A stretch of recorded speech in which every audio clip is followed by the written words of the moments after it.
Hello everyone and welcome to step up academy. आप सब लोग यहाँ पर स्पोकन इंग्लिश कोर्स में एनरोल कर चुके हैं और अभी तक हम लोग ने काफ़ी टॉपिक्स कवर कर लिए हैं। फाइनली हम लोग ट्रांसलेशंस पर भी पहुँच चुके हैं। So like we are moving ahead slowly and steadily. तो हम समझ रहे हैं कि कैसे कैसे टाइप के सेंटेंसेस होते हैं, उनको फ्रेम कैसे किया जाता है और एक सेंटेंस के बनने में कितने सारे एलिमेंट्स रिक्वायर्ड होते हैं। तो बस बिना टाइम वेस्ट किए शुरू करते हैं हमारे आज के इस चैप्टर को, जिसमें कि हम सिंपल सेंटेंसेस को समझेंगे और क्वेश्चन बनाने वाले सेंटेंसेस को और थॉरली समझेंगे।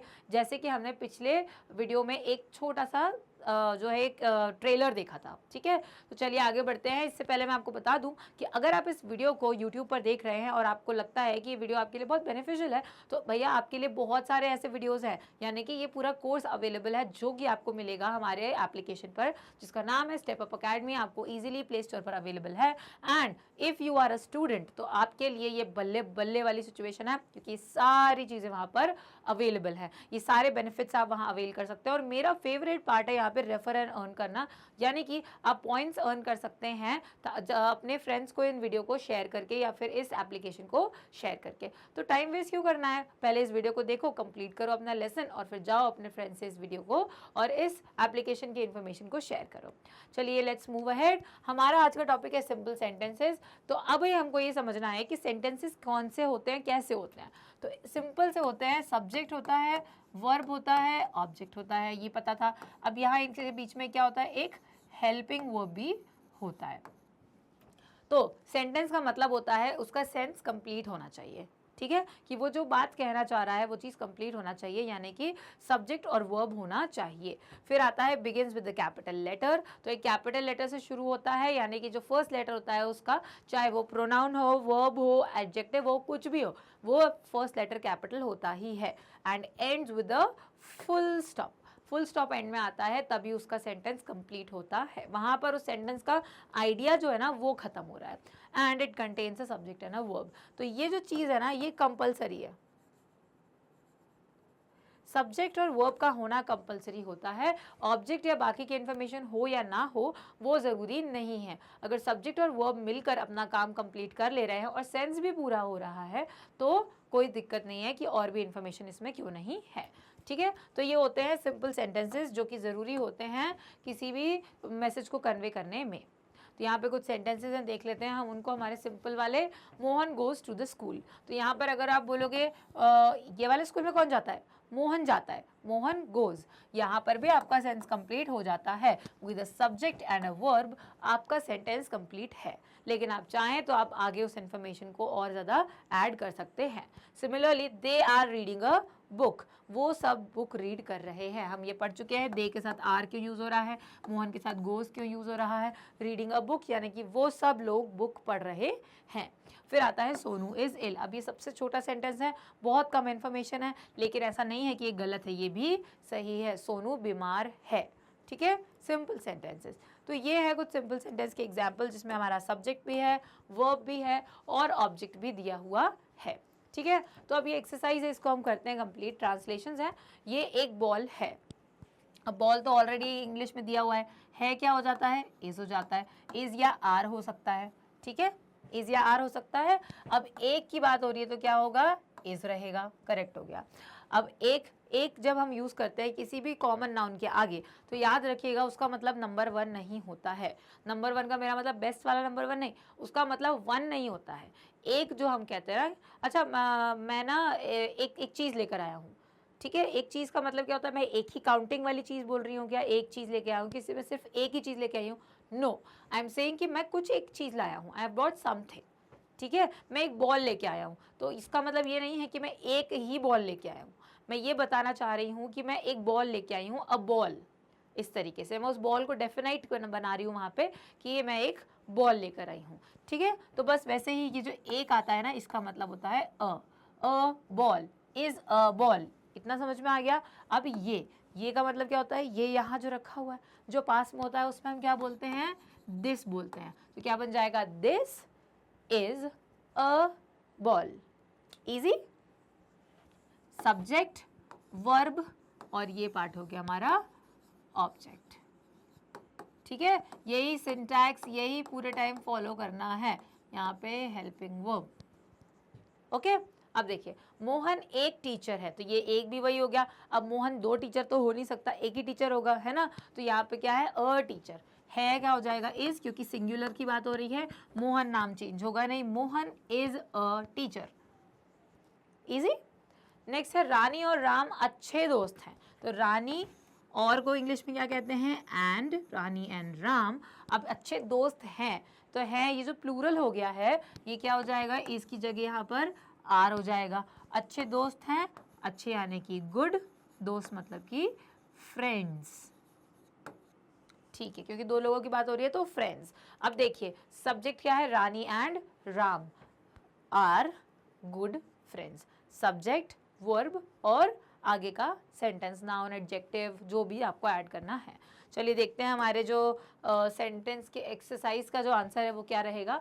हाँ, हमारी दूसरी एक्सरसाइज भी है यहाँ पे, जो कि जम्बल्ड सेंटेंसेस हैं, उनको हमको सही सेंटेंस अरेंज करना है। Doctor he became. अब अक्सर मैंने देखा है लोग क्या गड़बड़ करते हैं कि पहला लेटर जो है वो कैपिटल लिखा है, तो वो बोलते हैं कि यही जो है ना वो फर्स्ट लेटर होगा। ऐसा ज़रूरी नहीं है, सेकेंड लेटर भी फर्स्ट लेटर बाद में बन सकता है जम्बल्ड सेंटेंसेस में। ये तो आपको कंफ्यूज करने के लिए ऐसा दिया हुआ है, ठीक है। तो क्या करेंगे, डॉक्टर ही बिकेम, ठीक है। तो यहाँ पर जो डॉक्टर है ना, ये ऑब्जेक्ट है, क्योंकि इसका मतलब है कि वो बना, वो बना मतलब कि डॉक्टर बना, तो बनने का एक्शन डॉक्टर पे जा रहा है, वो ऑब्जेक्ट हो जाएगा। कौन डॉक्टर बना, ही, तो हम बोलेंगे ही बिकेम अ डॉक्टर, ये करेक्ट हो जाएगा। तो इसको मैं नंबर लिख देती हूँ, ही बिकेम अ डॉक्टर, ये हो गया order.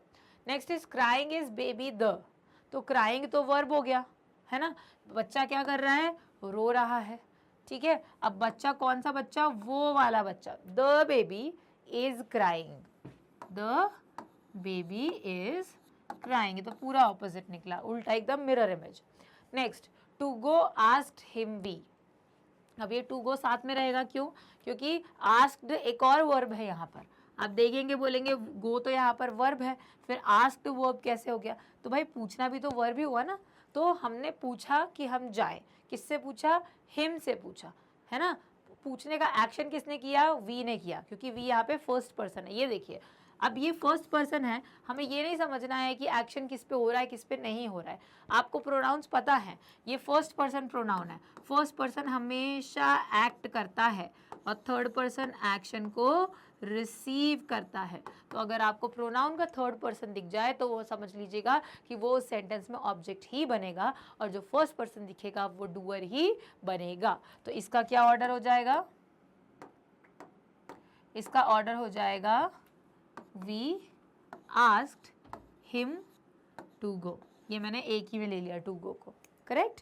Next is reading the children were, तो अब चिल्ड्रन तो अपने आप में प्लूरल है, यानी कि इसका वर्ब क्या हो गया, वर हो गया, द चिल्ड्रन वर रीडिंग, ये तो बहुत ही ईजी हो गया, ठीक है। तो इस तरीके से आप ऑर्डर तो समझे ही समझे, इसके साथ ये भी समझे अगर दो प्रोनाउंस है, एक फर्स्ट पर्सन एक सेकेंड या थर्ड पर्सन, तो समझ जाइए उसमें डूअर कौन होगा और रिसीवर कौन होगा। He became a doctor is correct, the baby is crying, we asked him to go, और the children were reading। That's how हमने सेंटेंस कंप्लीट कर लिया। अब आते हैं सिंपल इंटेरोगेटिव सेंटेंसेस। आप सबने मूवीज में तो देखा होगा, इंटेरोगेशन होता है, पुलिस इंटेरोगेशन करती है क्रिमिनल का, क्या करती है वो, पूछताछ करती है, सवाल जवाब करती है, यानी कि इंटेरोगेशन का मतलब होता है सवाल जवाब करना। तो देखते हैं हम सवाल जवाब वाले जो क्वेश्चंस होते हैं, जो हमारे क्वेश्चंस होते हैं, उन्हें कैसे बनाते हैं। When a helping verb comes before a subject in a sentence to make a question, तो एक helping verb subject के आगे आ जाता है सेंटेंस में और क्वेश्चन वर्ब बन जाता है। एग्जाम्पल जैसे कि मोहन इज हैप्पी, इसका सिंपल सेंटेंस होगा, ये बन गया इज मोहन हैप्पी, क्या मोहन खुश है। वैसे ही वर दे स्टूडेंट्स, क्या वो स्टूडेंट्स थे। मे I help, I may help का उल्टा हो गया मे आई हेल्प, क्या मैं मदद कर सकता हूँ, ठीक है। ये हो गए हमारे सिंपल सैम्पल सेंटेंसेस, जहाँ पे हमने देखा कि कैसे हमारे हेल्पिंग वर्ब्स जो है वो सब्जेक्ट के आगे आ जाते हैं और उन सिंपल सेंटेंसेस को क्वेश्चंस में चेंज कर देते हैं। तो ये हमारा फॉर्मूला होता है। सबसे पहले आता है क्वेश्चन वर्ड, ये मैं आपको पिछली वीडियो में भी बता चुकी हूँ। फिर आता है ऑक्सिलरी वर्ब या मॉडल वर्ब, ठीक है। क्वेश्चन वर्ड आता है जैसे कि व्हाट, व्हाई, हुम, है ना, हु, व्हेन, ये सारे आते हैं। फिर आता है ऑक्सिलरी या मॉडल वर्ब अगर होता है तो। मॉडल वर्ब यानी कि कैन, मे, माइट वाले वर्ड्स, और ऑक्सिलरी वर्ब मतलब इज, एम, आर, वॉज, वर वाले वर्ड्स, ठीक है। फिर आता है हमारा सब्जेक्ट, फिर आता है हमारा मेन वर्ब यानी कि मेन एक्शन उसमें हो क्या रहा है, फिर आता है बाकी का सेंटेंस और एक क्वेश्चन मार्क जो कि यहाँ पे दिया हुआ है। ओके अब यहाँ पे हम सैम्पल में देख लेते हैं how the sentences will be made. What is your name, तो तुम्हारा नाम क्या है। तो यहाँ पर आप देख सकते हैं एक छोटा सा चेंज रहता है कि मेन वर्ब ढूंढना।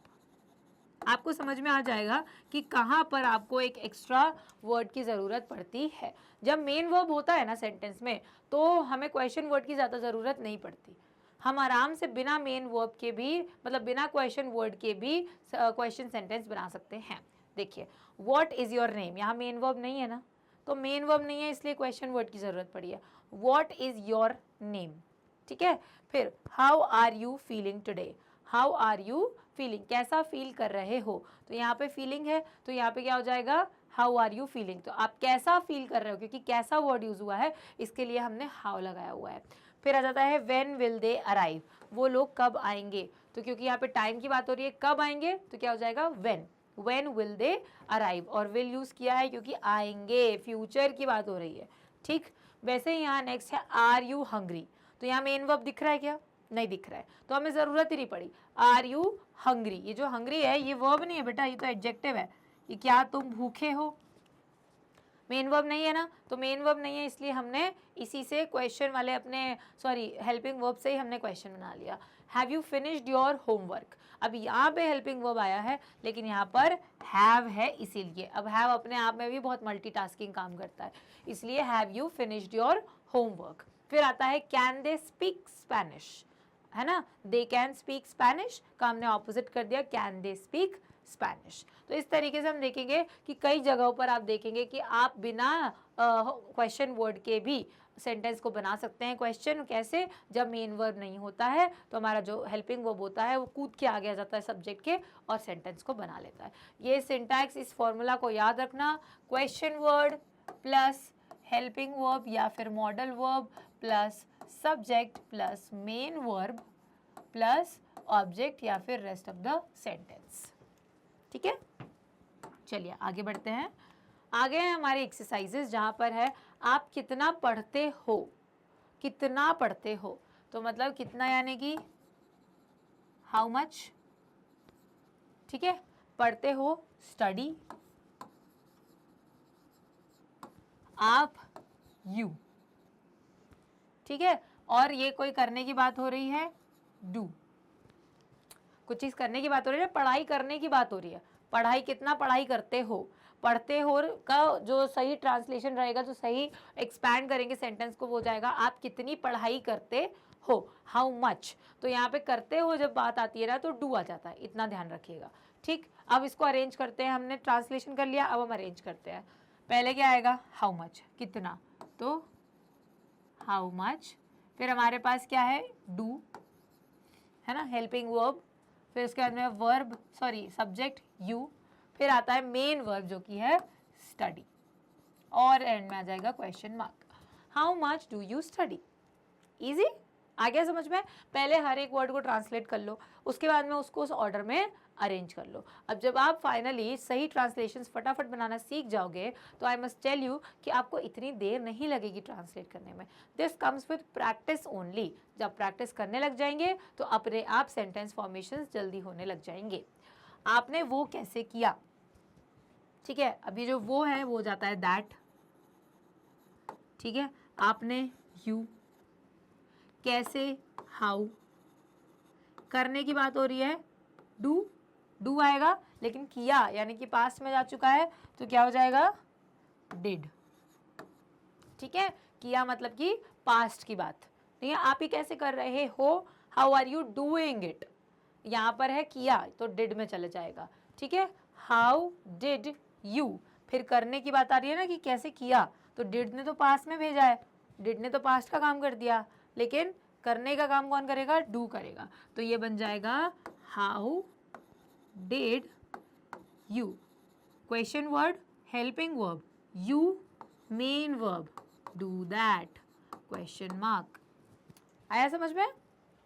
लास्ट, क्या वो मीटिंग में आएगा, आएगा, विल, फ्यूचर, ठीक है, क्या, है ना, तो क्या वो मीटिंग में आएगा, तो आएगा विल बता रहा है, लेकिन आएगा का मतलब होता है ना कम, ठीक है। यहाँ पे विल जब यूज होता है फ्यूचर टेंस में, जब हम जाते हैं तो हम कौन सा फॉर्म वर्ब का यूज करते हैं, फर्स्ट फॉर्म। विल, वो मीटिंग में आएगा से पता चल रहा है कि लड़का है, तो ये जो वो है ये क्या हो जाएगा, ही हो जाएगा, क्योंकि यहाँ पर हम एक इंसान की बात कर रहे हैं, थर्ड पर्सन की बात कर रहे हैं, ठीक है। तो will he come to the meeting, come to the meeting, यही हो जाएगा इसका translation, will he come to the meeting. यहाँ पर हमको व्हाट की बात नहीं कर रहे हैं, क्या तो है यहाँ पे, क्या क्वेश्चन का काम कर रहा है, लेकिन हम क्या कोई चीज़ पूछ रहे हैं कि what will come to the meeting, नहीं, व्हाट की यहाँ ज़रूरत ही नहीं है, हम यहाँ किसी चीज़ के बारे में नहीं पूछ रहे हैं, हम यहाँ सिर्फ सवाल पूछ रहे हैं कि वो मीटिंग में आएगा या नहीं। तो सिंपली हम हमारे हेल्पिंग वर्ब से क्वेश्चन बना लेंगे, will he come to the meeting. देखते हैं answers, how much do you study, बिल्कुल सही, how did you do that, बिल्कुल correct, will he come to the meeting, again correct. And that's all. यहाँ पे हमने सीख लिया है कि कैसे हम हेल्पिंग वर्ब और हमारे क्वेश्चन वर्ड्स को मिलाकर या कभी कभी बिना क्वेश्चन वर्ड्स के सिर्फ हेल्पिंग वर्ब्स की मदद से कैसे सेंटेंसेस बनाते हैं। हमारे इंटरोगेटिव सेंटेंसेस बनाने की जो जर्नी है ये थ्रू आउट चलती रहेगी। हम जब जब नए टॉपिक सीखेंगे उन नए नए टॉपिक्स में हम ट्रांसलेशंस, क्वेश्चंस, नेगेटिव हो गए, पॉजिटिव हो गए, क्वेश्चंस हो गए, सभी टाइप के सेंटेंसेस के फॉर्मेशन सीखते जाएंगे। तब तक के लिए thank you so much for watching, bye bye.